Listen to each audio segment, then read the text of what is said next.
Hey guys, so for the monthly model showcase of May, we're going to be looking at this beauty. This is actually my favorite steam engine of all time. This trumps the big boy, but this is an MTH GS4 equipped with Protosound 3, renumbered from 4444 to 4449, also known as the Daylight nowadays because it's the only sole survivor of the GS4 class, and it's only one of two surviving GS series, this and a 4460, a GS6.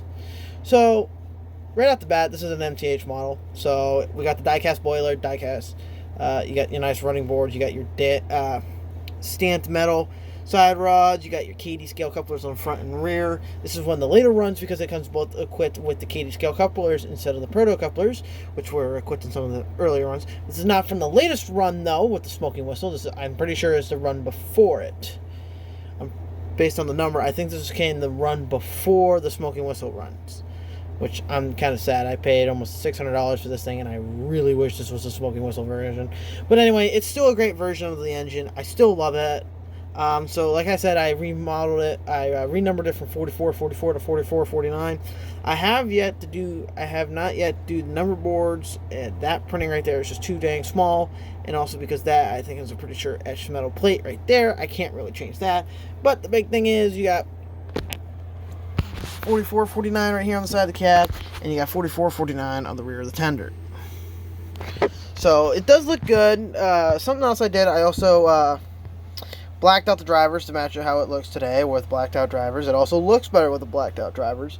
Now, this is not the small lettering version, so this is after World War II, so this is like 1945 onward till their retirement. From when they were built in 1941 till 1945, they had the Southern Pacific Alliance up here in the red. It does not have that feature, but it does. But it is still a good runner. Some modifications I did to the locomotive is I filed down connection port here because it was just too much plastic was there, so every time I tried to run over some bad track, it did not want to run right at all. So there's that. I'm probably going to reinforce it underneath by adding some styrene now underneath it, so that way I have some wiggle. Yeah, now you guys can see that was the original height, and anytime you go over a little bump, it would not work out too well. So we got it like that. So with your typical NTH models, you also have your smoke unit. One thing is, this is a pre-owned unit. I did not buy this brand new. I bought this pre-owned. My decoder is locked. The decoder is locked. I can't go in and change any of the CV values. I wish I could put this back to factory settings, but it's not. So, and I can't seem to get it unlocked. I think I got to figure out how to get. I gotta get JMRI, and I gotta monkey with it like that.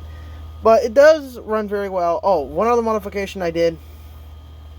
Originally, these are about mid-engine, so they're right about here. Right about there. You see, there's the extra separate plate. So normally these are number boards are located halfway down the boiler. Well, 4449s are located right up at the front, as on the restoration version. So that's what I did. Moved the and by the way, these are lit. The marker lights are lit. You got a working headlight, Mars light, and the number boards on the side of the Mars light and so on the side of the headlight and Mars light are lit. You got a working cab light, working reverse light. It's a very nice model. I painted the horn on the front to match the prototype more. One issue I did have, I changed out the traction tire. I changed out the I changed out this driver with for the driver with the traction tire, and I accidentally broke the stamped side rod, so I soldered it back together. I got to file it down and make it look a little better. But these are solderable, so that is a good solution to anyone in case they do break theirs. Just solder it, file it down, paint it, and make it look like it never happened. So there is that option. You got your drop plate here, but there's really no point of keeping it because it doesn't even reach the tender plate. It doesn't even reach the tender, see? So there's really no point of having that there. But you got the working slide right. That does open up. This, if you ever need to get inside the shell for some reason, remove this and this. There's two screws hidden under there, and then the whole shell goes pop. Okay, enough with the chit chat. Let's run it. We got a nice little passenger consist here. I think we got like 10 coaches. Something like that, 10 cars on it. Yeah, we got 10 cars on it. This is, I don't know, this is an old die-cast metal car I bought from my local hobby shop. Athearn Blue Box, Concord, Walthers, Athearn, Rapido, Concord, that is River Rossi, That is also the next car behind that is River Rossi, and the last 4 cars are actually all River Rossi cars. All of them are equipped with KD Nova couplers, and they're all body mounted.